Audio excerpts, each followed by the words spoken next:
Today, I have a challenge for all of you, a call to action. We need to practice radical collaboration.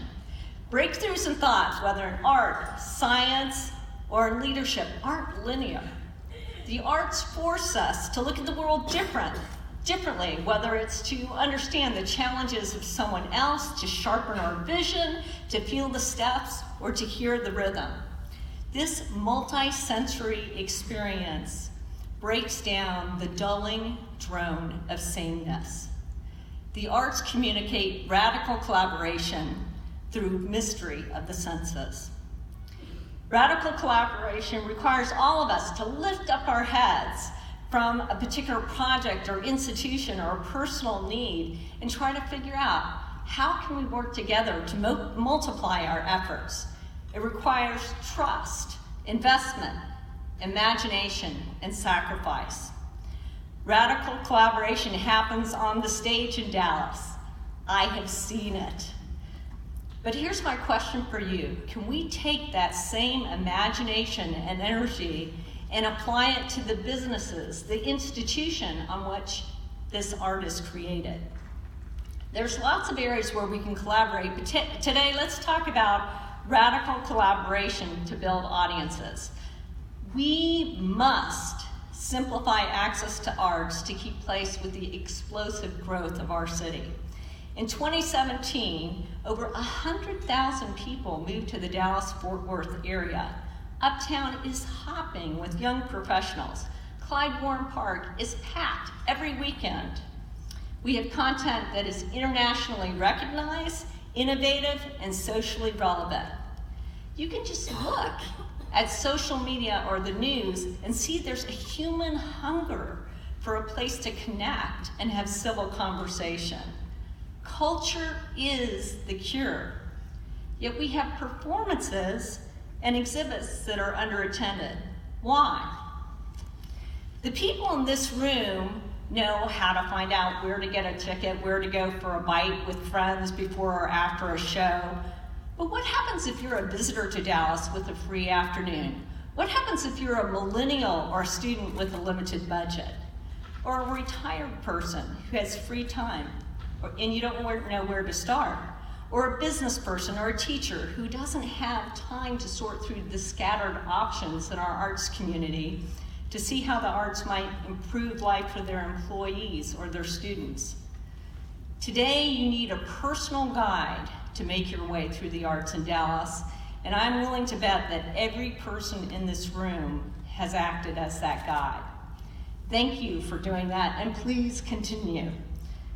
But can we radically collaborate to make this experience easier? Can we collaborate with consulting firms, banks, restaurants, so that more people can experience the art that's created here?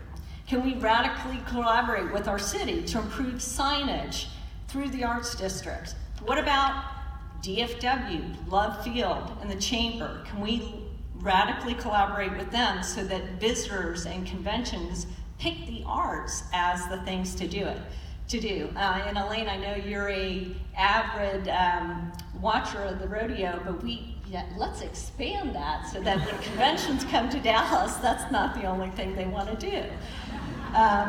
So can we create something online in a physical presence for all arts happenings so that someone can have access for what's happening today, next week, and next month with ease? Can the people in this room reach out to someone outside of this room to help solve this problem? Here's a secret for you. My involvement in the arts happened completely by accident. 16 years ago, my family was vacationing at the Four Seasons in Mexico.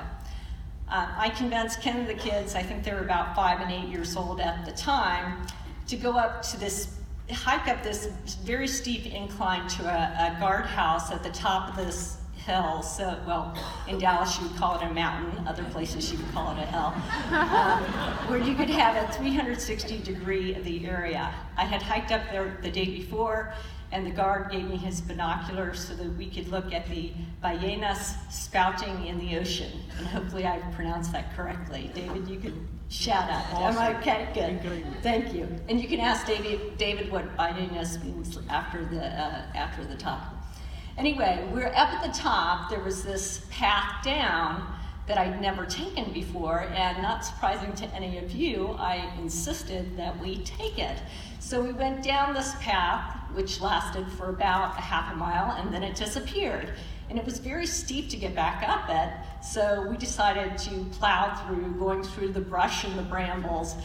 And so by the time we got back to the road that led back to the hotel, everybody was really mad at me, scraped up. I don't think there was blood, but it might have been close. And as we were trudging back on the road, there was a man, Tom Faganow, who happened to be coming back from another excursion, probably golfing or dolphin watching, something a little more four-season-ish than bivouacking through the wilderness. And he stopped the van and gave us a ride. Tom, on the ride back to the hotel, Tom asked me, why aren't you on a nonprofit arts board? I kind of looked at him like, what are you talking about? I had never been on a board before. I had come from a military family. My mom and dad had raised 5 kids on a military salary. His dad had 13 children, or my dad's dad had 13 children in their family. My aunt and my cousin are here today representing that family. And my grandfather, Anastasi, worked at the Chrysler assembly line. So I can guarantee you we didn't discuss nonprofit arts management boards at our dinner table.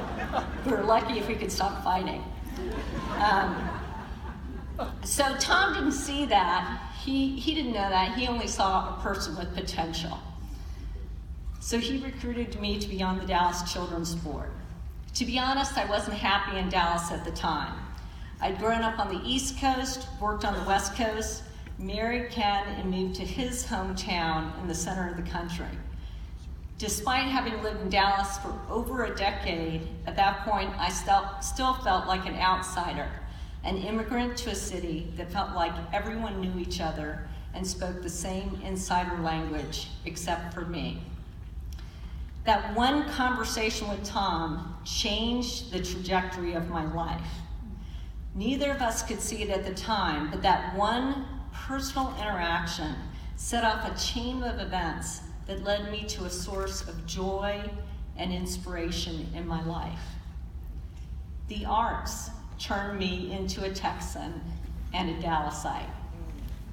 But remember this, the journey started with a bad hike and a chat with an oil guy.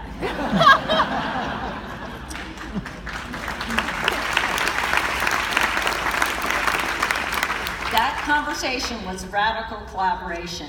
As you leave here today, look up, look out, and welcome people. You may meet somebody outside this room that sets off a spark that changes the culture of our city, that helps unite our city. Give that person a ride, embrace that person, and welcome that person to Big D. Who knows? That person someday may be at this luncheon thanking you for a chance to help. Thank you.